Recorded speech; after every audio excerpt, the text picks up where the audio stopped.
Hello, I'm your ex-Toycat, and when Minecraft 1.16 finally released, it made Minecraft significantly easier to speedrun, mostly because of the brand new piglin bartering mechanic, which was incredibly OP in the early versions of 1.16, and which made getting to the end significantly faster. Seriously, we're talking double the speed of Minecraft Java speedruns from 1.15 to 1.16, and we're talking about quadruple the speed in Minecraft Bedrock. So the obvious question becomes, how exactly will 1.17 and 1.18, the Caves and Cliffs update, be changing Minecraft speedrunning? And let's find out in today's video. So given the split of Caves and Cliffs into two updates, it does have to be mentioned that 1.17 is the side of the update which is mostly for creative players. You can enjoy the features in survival, but in terms of the ultimate speedrunning question of does it affect your ability to beat Minecraft, i.e. start the game and get to the Ender Dragon, the answer is no. Even though there are 3 new ways to die, that is freezing to death, that is being skewered by a falling stalactite, and being impaled on a stalagmite, in reality, none of those things really should be showing up in a speedrun.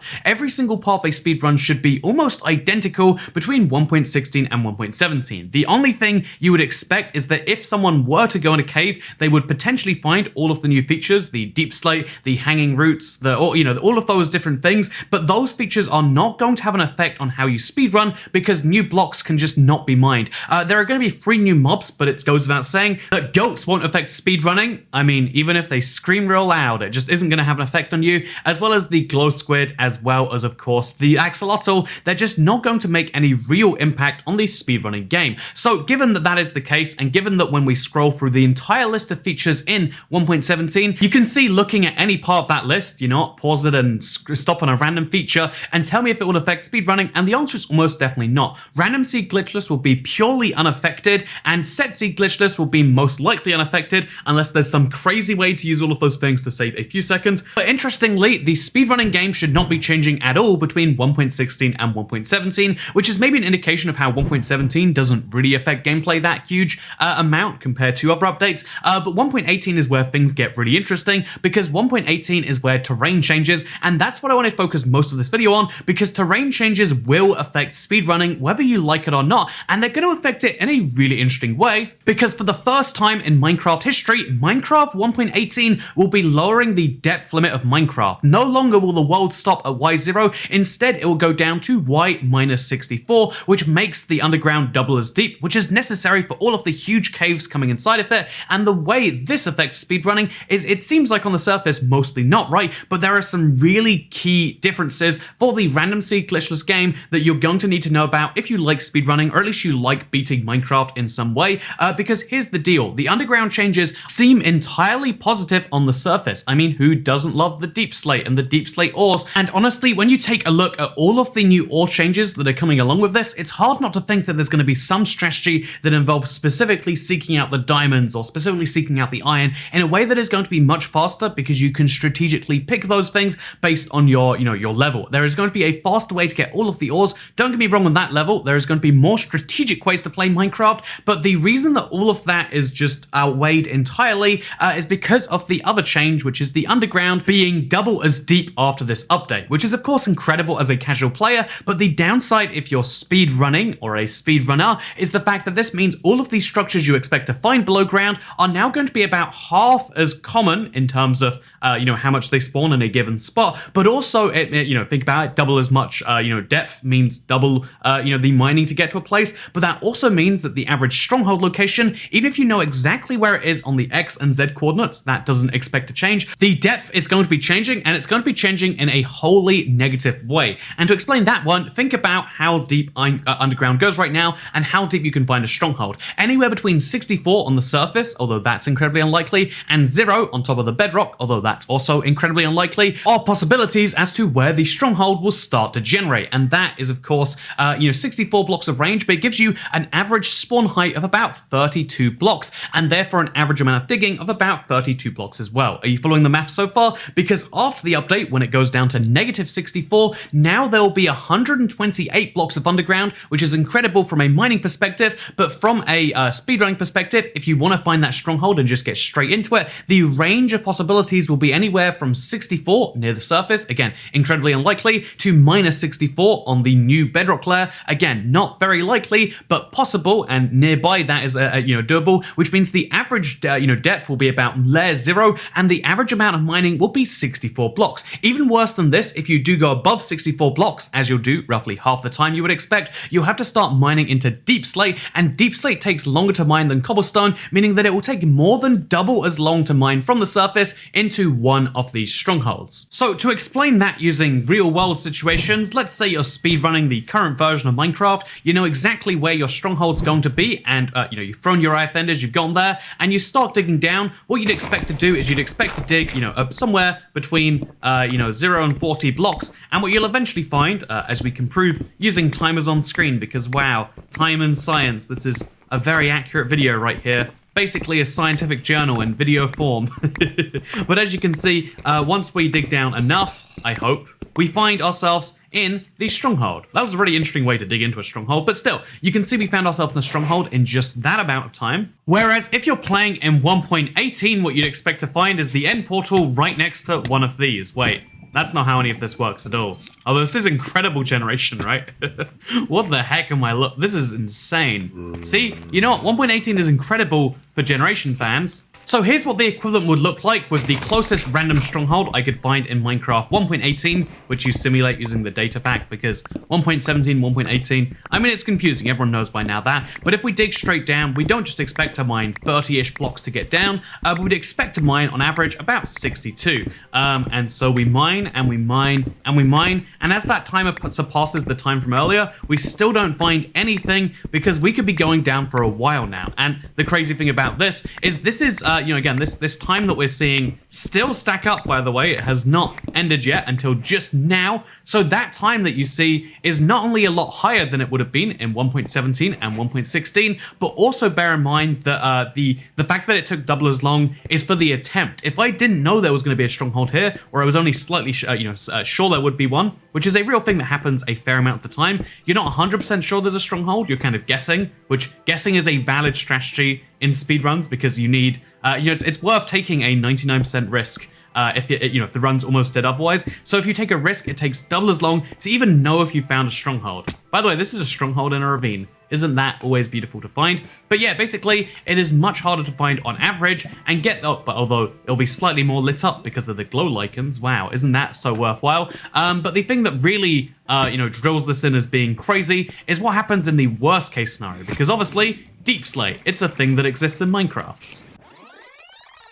So the fourth stronghold I found looks something like this. You've thrown your ifenders, you start digging down, you expect to see a stronghold any second now, and you know what? You know how this is going to go, right? I mean, if the average was already that bad, then how bad can this one be? And the answer is, yeah, quite exceedingly. The thing about Minecraft's depth limit being so low is it makes it a lot harder to traverse vertically, right? And that's entirely fine in normal circumstances, but vertical traversion is one of the few forms of traversion you absolutely need to beat Minecraft. I mean, the end is literally down below the ground. What else are you going to do? The answer is, you're not going to do anything else. You're going to sit there and you're going to mine, and even with your diamond pickaxe and diamond shovel, I was very generous with this test to assume you had both of those things, and they have full durability remaining. Even with both of those things, you hit the Deep Slate layer, and you're thinking to yourself, is there even a stronghold down here? There can't be one, right? No, there still could be a stronghold. No matter how deep down you go in Minecraft, no matter how much you focus and go 100% as fast as you can,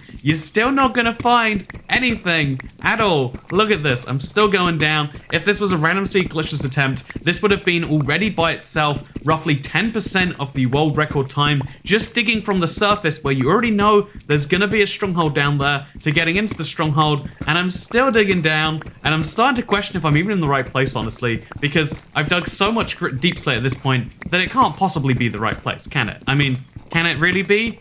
Maybe. I don't know anymore. I just know there was eternal pain, and apparently we did dig in the wrong place. Oops. And just a reminder, if you want to get out of this hole that you've dug into because you dug into a slightly wrong spot, guess what? you're gonna have to go out the long way. It's gonna take a lot longer because of the deep slate. And yeah, long story short, it takes a long time to mine to find the Stronghold. Where actually is the Stronghold? And all of that because you missed the Stronghold by 1 block. Which, by the way, the Stronghold is still at -40 on the Y coordinates. Seriously, 104 blocks is what you have to dig from the surface to get to here before even exploring and etc, etc, etc. Long story short, Strongholds being surrounded by Blackstone makes them really cool in a survival sense, but it adds an extra 30 seconds to the speedrunning time, and that creates a really interesting dilemma because 1.18 does not make speedrunning easier. It makes it, again, on average, about 30 seconds harder per run. Obviously, the scientific time will be more or less, and maybe there'll be something discovered to beat that, but right now, all we can tell about this update is that it gets harder to beat Minecraft, not easier. There is nothing to make it easier. There are lots of things to make it harder, and so 1.18 will be harder to speedrun than Minecraft 1.17 and indeed 1.16. So you might be asking, if Caves and Cliffs really does make speedrunning only mildly harder and not any amount easier that we can tell right now to justify that, then will anyone be speedrunning it? And the answer is almost certainly no, or rather there will not be mainstream speedrunning appeal for it, and therefore you might ask, will people just stick with 1.17 for speedrunning? And the answer is no, people will not upgrade to 1.17 for speedrunning, they will stick with 1.16. And this seems kind of counterintuitive, because isn't 1.17 just 1.16 but with slightly more cave features? But here's the thing about Minecraft speedrunning that needs to be brought up every single time this becomes an issue. Will 1.18 and 1.17 revolutionize speedrunning? The answer is they need to revolutionize it by a lot to make it worthwhile, because 1.16 speedrunning isn't playing via the current update. It's not playing 1.16.221 or 1.16. Whatever version you're playing.